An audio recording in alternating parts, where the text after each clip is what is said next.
जय श्री कृष्णा।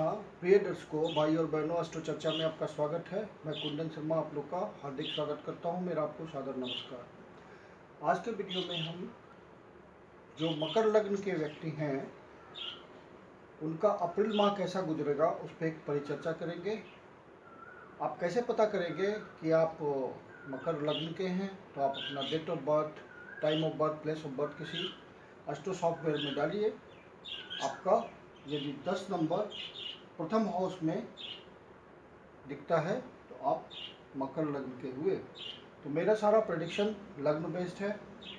यदि आपके पास अपना बर्थ डिटेल्स नहीं है तो नाम राशि से देखिए, रिजल्ट मोर और लेस सेम ही होगा। आपके लिए जो अप्रैल महीने में महत्वपूर्ण बात है वो है कि 6 अप्रैल को गुरु इस धन भाव पे गोचर करेंगे। आपके धन भाव पे, आपके परिवार भाव पे, जो माता पिता का परिवार है उस पे गोचर करेंगे और सितंबर तक वहीं रहेंगे। फिर सितंबर में वो वापस बकरी होकर के वापस आएंगे मकर राशि में और वहाँ गोचर करेंगे। दूसरा जो इम्पोर्टेंट गोचर है वो ये है कि आपका बुध 16 अप्रैल को अपनी नीच राशि से निकल करके अगली राशि में प्रवेश करेगा, मेष राशि में, और राशि परिवर्तन योग बन रहा है 16 तारीख से पूरे अप्रैल में मंगल के साथ। मंगल भी उस समय गोचर कर रहा होगा मिथुन राशि में, तो मंगल मिथुन राशि में गोचर कर रहा होगा और बुध पहुंचेगा 16 तारीख को मेष राशि में। तो इस तरह से राशि परिवर्तन हुआ। मकर लग्न के व्यक्ति कर्म प्रधान होते हैं और उनकी अपनी महत्वाकांक्षा होती है, एम्बिशियस होते हैं, कुछ ज़िंदगी में महत्वपूर्ण पद प्राप्त करना चाहते हैं, कोई स्टेटस प्राप्त करना चाहते हैं। शनि आपका अभी लंबे समय गोचर करेगा आपके लग्न में, अपना ही लग्न है और 10वीं दृष्टि से ये अपने उच्च राशि को देख रहा है। तो आप पूरा निष्ठा से, पूरा डिवोशन के साथ अपने कर्म में लगे रहिएगा। शनि जो है आपका स्ट्रक्चर तैयार कर रहा है, आपके लिए बेस बना रहा है और कुछ न कुछ सॉलिड फाउंडेशन करके वो जाएगा। लंबे समय अभी यहाँ पे है शनि। आप अप्रैल माह में यदि कोई जॉब चेंज करने की सोच रहे हैं तो जॉब चेंज करना है आपको, जब तक 100% आप श्योर नहीं हो जाए, आपका कंफर्म नहीं हो जाए नया जॉब, तब तक आप जॉब नहीं छोड़ेंगे। 1 अप्रैल और 2 अप्रैल आपको कुछ लाभ हो सकता है, कुछ धन की प्राप्ति हो सकती है या कोई आपकी इच्छा पूरी हो सकती है, जो फुलफिलमेंट ऑफ डिजायर जिसको बोलते हैं वो हो सकता है। किसी भी तरह का समाज का किसी प्रबुद्ध व्यक्ति का आपको सहयोग मिल सकता है, बड़े भाई की किसी तरह की मदद मिल सकती है। और यदि आप इंटरनेट के काम से जुड़े हुए हैं तो वहाँ से कुछ लाभ आपको प्राप्त होने की संभावना है, ग्रहों का योग ये बता रहा है। यदि आप जॉबलेस पर्सन हैं तो आप इस समय प्रयास कीजिए। आपका फर्स्ट वीक में जॉब प्राप्ति की पूरी संभावना, आगे भी पूरे महीने जॉब प्राप्ति की संभावना है, लेकिन 6 अप्रैल तक आप प्रयास करेंगे, फर्स्ट वीक में प्रयास करेंगे तो ज़्यादा संभावना है। 6 अप्रैल को गुरु आपके लग्न से निकल करके धन भाव में चला जाएगा, यहाँ पे गोचर करेगा कुंभ राशि में। तो कुंभ राशि फुलफिलमेंट ऑफ डिजायर को इंडिकेट करती है, तो गुरु का गोचर आपके लिए अच्छा रहेगा। यदि आप अपने किसी पैतृक व्यवसाय में, मतलब पिता के साथ व्यवसाय करते हैं, तो उनको गुरु के गोचर से कोई विशेष सहयोग नहीं मिल रहा। फ्रेंड, उनको पढ़ाई लिखाई में ज़्यादा मेहनत करनी पड़ेगी। जो कम पढ़ाई में अच्छा रिजल्ट मिलता था वो नहीं मिलेगा, भरपूर मेहनत करेंगे तो रिजल्ट आएगा। जो स्पेकुलेशन के फील्ड में है, जैसे शेयर मार्केट के धंधे में है, तो पंचम भाव में मंगल और राहु का अंगारक योग बन रहा है। अंगारक योग ज्योतिष में एक निगेटिव योग होता है, तो पंचम भाव से रिलेटेड अच्छे रिजल्ट नहीं मिलेंगे, तो स्पेकुलेशन नहीं करना है इस महीने। मंगल यहाँ से निकल जाएगा और आपका मंगल 14 तारीख को मिथुन राशि में आ जाएगा, तो स्थितियाँ कुछ ठीक हो जाएंगी। फिर उसके बाद आप प्रयास कर सकते हैं स्पेकुलेशन का। 3 और 4 तारीख को आपको विशेष ध्यान रखना है कि किसी से कोई वाद विवाद ना हो जाए, कोई कन्फ्लिक्ट ना हो जाए, कोई समस्या ना आ खड़ी हो। आपको बिना मतलब का किसी से उलझना नहीं है, क्योंकि ये 2 दिन आपके लिए इस तरह की परेशानी आने का योग बन रहा है। इस महीने जो मैरिज के लिए कोशिश कर रहे हैं, तो मैरिज का कोई योग नहीं बन रहा है, वैसा संयोग कुछ दिख नहीं रहा है। और जो प्यार मोहब्बत करने वाले लोग हैं, वो 13 और 14 तारीख को यदि प्रपोज करना चाहते हैं, तो 13 और 14 तारीख का समय दिन चुने, वो इस काम के लिए बेस्ट है। और इस जो प्यार मोहब्बत करने वाले लोग हैं, उनके लव एंड रोमांस में इन 2 दिनों बहुत ही इजाफा होगा। आप आजमा के देख सकते हैं। पूरा शुरू से, अप्रैल के शुरू से 15 तारीख तक एक मान के चलिए, आपको पुत्र से कोई वाद विवाद नहीं खड़ा करना है। पुत्र बहुत ही एग्रेसिव हो जाएगा इस मामले में, अपने निर्णय को आप पे थोपेगा, जबरदस्ती थोपेगा। तो आपको समझना है कि ये समय ग्रहों की दृष्टि से ठीक नहीं है, तो आपको स्थिति टाल देनी है बुद्धिमानी से। आपके पास अनुभव होगा, आप इस स्थिति को टालिएगा।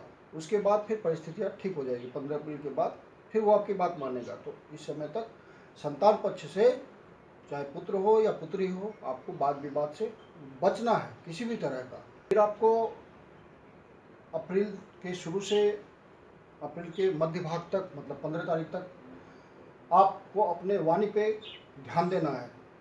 जैसे आप वाणी से संबंधित किसी कार्य में लगे हों, जैसे कि आप सेल्स का काम करते हैं, कमीशन एजेंट हैं, या आप कहीं लेक्चरर हैं किसी प्राइवेट संस्थान में, या उस तरह का वाणी का काम करते हैं, तो आप सावधान रहिएगा।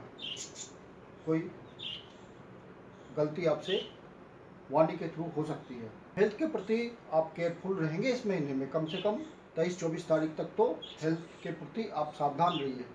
हेल्थ के प्रति सावधान रहने मैं मेनली जो उन व्यक्तियों को कहता हूँ, मकर लग्न के उन व्यक्तियों को जो 50 क्रॉस कर चुके हैं। यंग एज में छोटी मोटी हेल्थ की समस्या कोई समस्या नहीं होती। पर्टिकुलरली 17, 18 और 19 तारीख को आपको फिर से सावधान रहना है। कोई मानसिक स्ट्रेस हो सकता है, आपको किसी भी प्रकार का हो सकता है, तो आप सावधान रहेंगे तो उसको झेल लेंगे, कोई दिक्कत नहीं है। क्योंकि आपको पता है कि ये ज्योतिषीय संयोग है, इसको टाल लेना है। तो टल गया तो बात खत्म हो गई। ज्योतिष हमें सावधान करता है। 16 से 30 अप्रैल यदि आप घर खरीदने का प्लान कर रहे हैं, तो वही समय चुनिए। आपको लोन भी मिल जाएगा। यदि लोन के थ्रू घर खरीदना चाहते हैं, तो लोन भी मिलने का पूरी संभावना है, और आपका घर भी हो जाएगा अपना।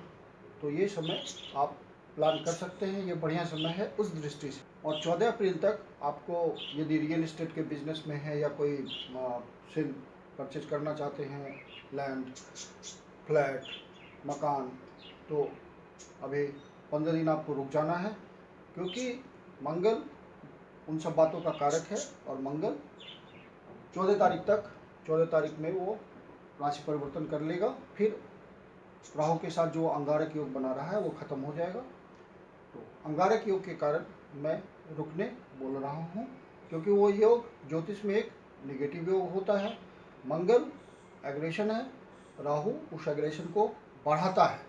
तो इसलिए आपको इस मामले में सावधान रहना है। फिर 15 तारीख के बाद परिस्थितियाँ आपके लिए अनुकूल हो जाएंगी, आप इसमें डिसीजन ले सकते हैं। 10 अप्रैल से शुक्र मेष राशि में गोचर करेंगे। शुक्र आपके लिए योग कारक ग्रह है, तो शुक्र आपको कर्म स्थान में बहुत मदद करेगा। तो आपकी बिजनेस, सेल्फ व्यवसाय है आपका, तो बिजनेस में उन्नति होगी। आपका अपना कोई व्यवसाय है, मतलब सेल्फ प्रोफेशनल है, आप सेल्फ ऑक्यूपाइड प्रोफेशनल हैं, तो उसमें आपका नाम होगा, आपके बिजनेस में बढ़ोतरी होगी, कर्म में बढ़ोतरी होगी। यदि आप किसी कार्य में लगे हुए हैं, कहीं जॉब करते हैं, तो वहाँ आपको कोई अपॉर्चुनिटी मिल सकती है। 1 अप्रैल से 15 अप्रैल आपको किसी पड़ोसी से भी वाद विवाद नहीं करना है, नहीं तो स्थिति निगेटिव होगी, तो उसका आपको ध्यान रखना है। आपके साहस में भी कमी आप महसूस करेंगे, मतलब कोई नया वेंचर स्टार्ट करना चाहते हैं, कोई नया डिसीजन लेना चाहते हैं, तो आपको हिम्मत ही नहीं होगी, हिम्मत की कमी होगी आप में। तो आपको 15 तारीख के बाद फिर स्थितियाँ आपके अनुकूल हो जाएंगी, आप खूब हिम्मत करेंगे। 15 अप्रैल से 30 अप्रैल तक आपको एक और बात का ध्यान रखना है कि आपका जो निजी परिवार है, निजी परिवार का मतलब आप पति पत्नी और आपके बच्चे, तो सामंजस्य में कोई कमी हो सकती है, परिवार के सदस्यों के बीच तालमेल बिगड़ सकता है, स्थितियाँ बिगड़ सकती है, तो आप उसको रेक्टिफाई कीजिएगा, क्योंकि ज्योतिष के थ्रू आपको ये डेट्स पता चल गए और आपको ध्यान रखना है, उसका रेक्टिफिकेशन करना है। फिर 22, 23 और 31 अप्रैल को आपको अपना ध्यान रखना है। कोई हेल्थ संबंधी प्रॉब्लम हो सकता है, हॉस्पिटल किसी को देखने जाना पड़ सकता है, तो आप ध्यान रखिए, ये सब परिस्थितियाँ ना आए तो बेहतर है।